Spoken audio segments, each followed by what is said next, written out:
أعوذ بالله من الشيطان الرجيم بسم الله الرحمن الرحيم waxaan soo salaamayaa madaxweynaha ayaga Ismaaciil Cumar Geelle ma sha Allah iyo marwadiisa maama Khadra Maxamuud Xayd ilaahay caafimaadka ani daayo waxaan xagga ka salaamayaa ummadda reer Djibouti oo dhan ma sha Allah annagoo xaggan maanta iskugu imanay intii fiicnida jecleed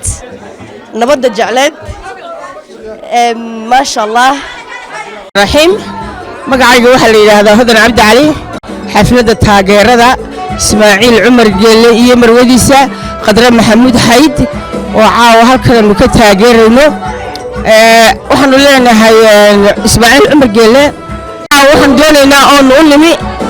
إن قف البحر يدي سكرنا على وضعية وناقيسة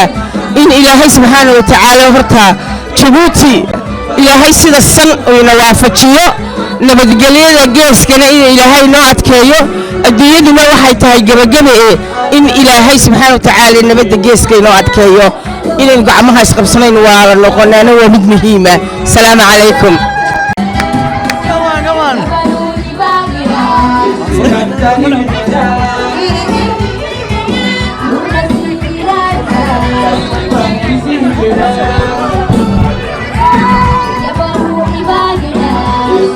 تاني محلات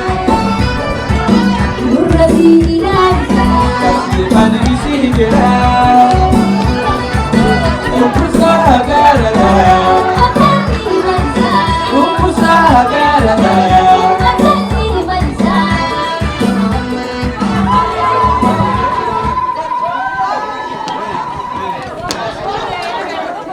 magacayga waa Fawzi Umar Ahmed ma sha Allah ka joogto baan ahay dadka Yurub ku nool baan badan ma sha Allah waxaan leenahay Ismaaciil